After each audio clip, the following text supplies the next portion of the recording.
Yo, what's up, everybody? Hope you're having a great day. PC Monk here with another Bitcoin video, bringing you the latest, what do you call it? The latest analysis. Hopefully you enjoy it. Now, yesterday, okie dokie, let me just remove this. You did not see this. All right. So what do you think? After this dump that happened, right? And we are kind of recovering from the dump, and in a matter of this and this way. And so I expect two things. And hopefully this is going to be a short video, by the way. I expect that we come around here, get rejected, and then come all the way down to either here or here. Okay? Come all the way down and then push it back higher. That's what I expect. Okay?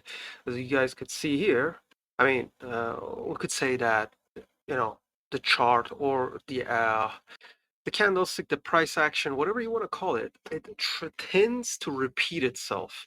Lately, it's been doing this a lot. You could even see it here. So it's like, if I want to show you in like an empty place, it's doing, it comes up a little bit and does this, and then it comes up, then does this. You know, you could see it here. Does this, and then goes up a little bit, goes up a little bit, does this again, and right now it's doing this. You could even see it in here.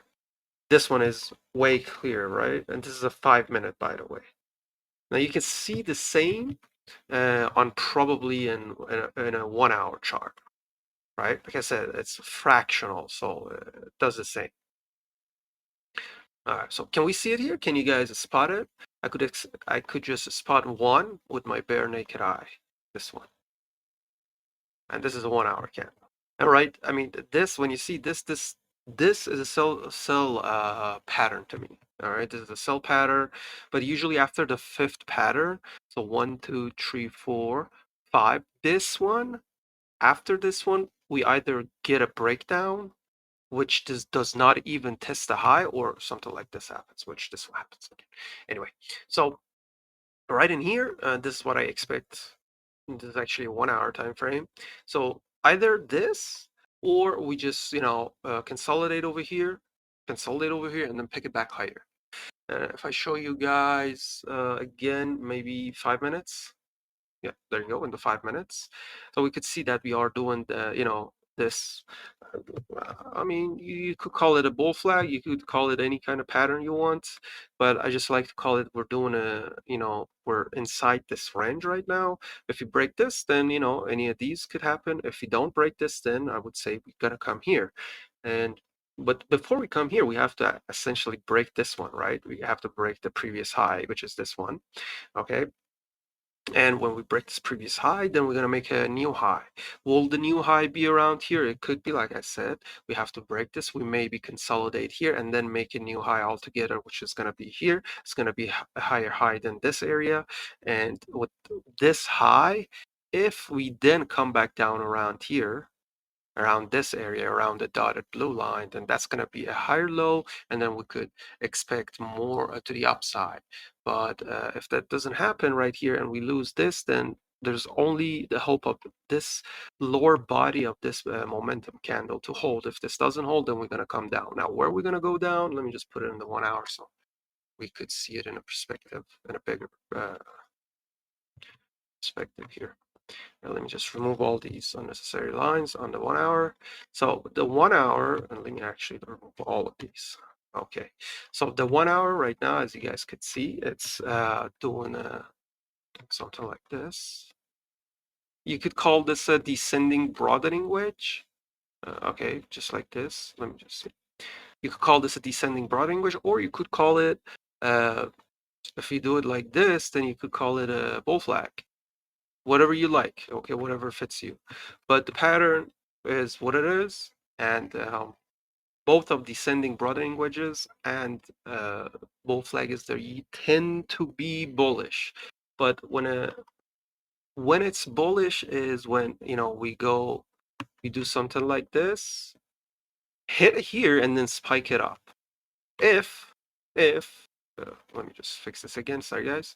So if, as you guys can see right now, we hit it and then right now we stop here, this indicates that it could go lower. It could come around here, right here, 27,750, somewhere around there. That indicates that. So there's like, you could see this in a different perspective too. And this is, by the way, 1 hour and it just started. So if we literally hold this area, I mean, we don't come below this literally this line, and it holds it like this, then these two could be a bullish retest. We could come up and break this. So like, there's a lot of way to think about it. But on a wider picture, like I said, if we lose this, then I think 27.7 would be the case, with the extreme possibility of like in another extreme at 27.5. Once we lose this buy side volume imbalance, this one, once we lose this one, then I think we're going to come all the way down to here. All right, I ignored this place. It could be a possibility, but I'll think we're going to come all the way down to here. And further down, if we want to go further down, let me just remove this and all of these unnecessary stuff anymore. So if we want to go further down after this, then we're probably going to make another leg to the lower side. And taking a look at where we would stop, it would probably be like this could be a place, and after that this could be a place. And I think when we lose this, I think we're gonna go for that 25.1 or 2, somewhere around this area. I'm kind of neutral to the whole idea of where we are going today, because we've been just consolidating here, and like, I mean, after this big move, it literally killed everything, not gonna lie. There's a lot of patterns that playing out right now. I'm kind of overloaded with technical analysis, to be honest. And yeah, like everything patterns, both bulls and bears patterns are in my mind right now, and I'm trying to make sense out of it. So, like I said, I'm just expecting to get out of this range, although I'm scalping this on 5 minute, but I'm not a successful scalp anyway. So to the upside, first we have to break this. Once we do 28.6, if we regain this, if we come above it with at least a 1 hour candle, then I would say 29.2 is a possibility. And with this, we perform another liquidity grab, and then what happened there, I don't know. We could go higher. I don't want to talk about the higher because I mean, we've been here for some time. All right, so the liquidity wise, I mean, funding rate is kind of a little bit negative.